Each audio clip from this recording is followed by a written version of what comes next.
শুভ সকাল। আজ 27শে মাঘ 1432, ইংরাজির 10ই ফেব্রুয়ারি 2026। 1931 10ই ফেব্রুয়ারি কলকাতায় গঠিত হয় নিউ থিয়েটার্স। প্রতিষ্ঠাতা বি.এন. সরকার বা বীরেন্দ্রনাথ সরকার, যিনি 1970 সালে দাদা সাহেব ফালকে পুরস্কার প্রাপক। এই কোম্পানির মূল মন্ত্র ছিল জীবতাং জ্যোতিরেতু ছায়াম, অর্থাৎ জীবনের সাথে আলোক ছায়া। বাংলা সাহিত্যের একজন উল্লেখযোগ্য কবি নবীনচন্দ্র সেন কর্মজীবনে বাংলা, বিহার ও ত্রিপুরার অনেক স্থানে দক্ষতার সঙ্গে ডেপুটি ম্যাজিস্ট্রেট ও ডেপুটি কালেক্টরের দায়িত্ব পালন করেছেন।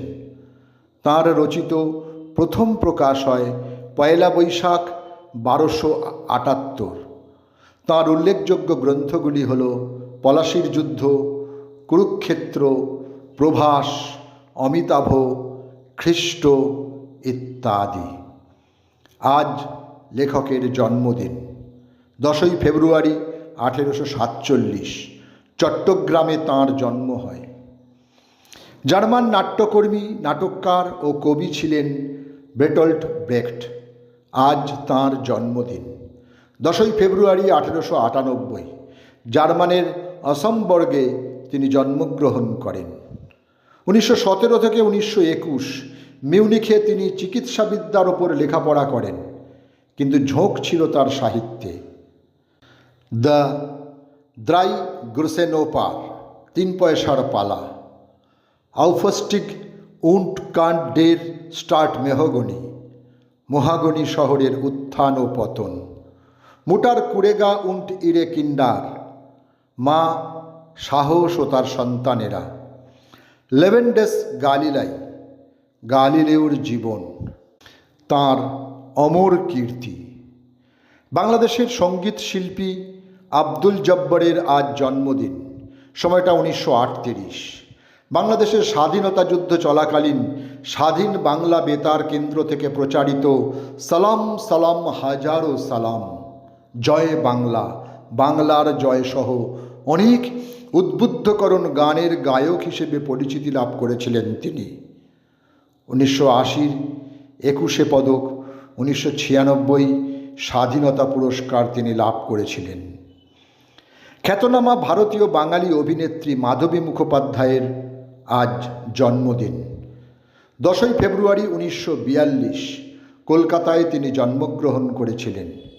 শিশু শিল্পী হয়ে 1950 সালে তাঁর চলচ্চিত্রে পদার্পণ। ছবির নাম কাকনলতা লাইট রেলওয়ে। 1956 তপন সিংহের টনসিল ছবিতে প্রথম মুখ্য ভূমিকায় অভিনয়। এরপর 1960 সালে মৃণাল সেনের 22শে শ্রাবণ ছবিতে অভিনয়। পরবর্তী সময়টা ইতিহাস। আজকাল পরশু, চারুলতা, সুবর্ণরেখা, মহানগর, থানা থেকে আসছি, শঙ্খবেলা, ছদ্মবেশী, বনপলাশির পদাবলী, আরও আরও আরও।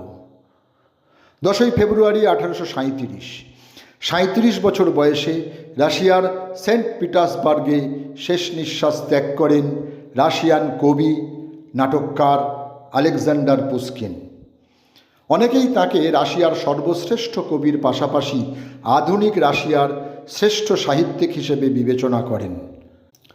বাংলা চলচ্চিত্রে ছবি বিশ্বাস ও কমল মিত্রের পাশাপাশি খ্যাতি অর্জনকারী অভিনেতা পাহাড়ি সান্যালের আজ মৃত্যুদিন। সময়টা 1974। পাহাড়ে জন্ম, তাই ডাকনাম পাহাড়ি। তিনি হতে পারতেন অসাধারণ একজন শাস্ত্রীয় সঙ্গীত শিল্পী, কিন্তু হলেন অভিনেতা। তখনকার বিখ্যাত গুণী শিল্পীরা তাঁর গানের প্রশংসা করেছিলেন।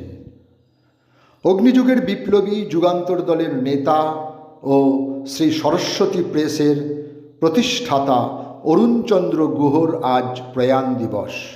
সময়টা 1983।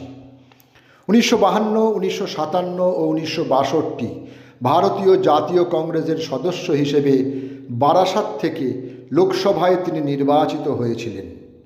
আজ তাঁর মৃত্যুদিন। সময়টা 1983।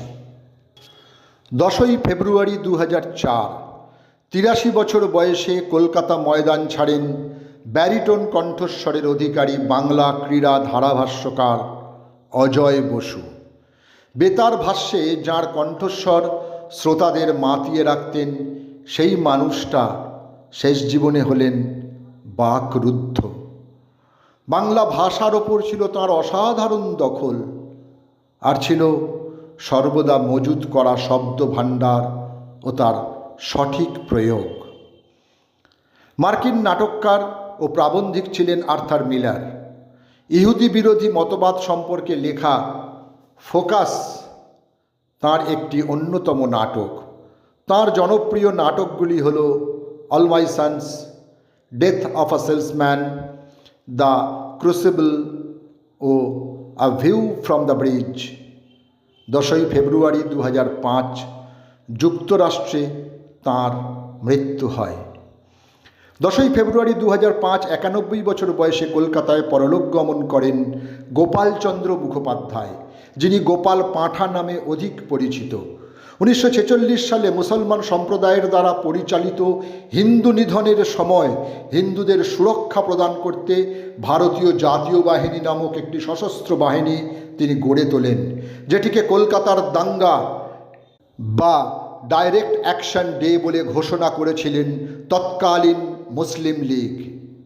10ই ফেব্রুয়ারি 2016 বুধবার 96 বছর বয়সে কলকাতায় নিজ বাসভবনে প্রয়াত হন বিখ্যাত বাঙালি ভারতীয় চলচ্চিত্র পরিচালক ও চিত্রনাট্যকার অরবিন্দ মুখোপাধ্যায়। সকলকেই আমার আনত প্রণাম।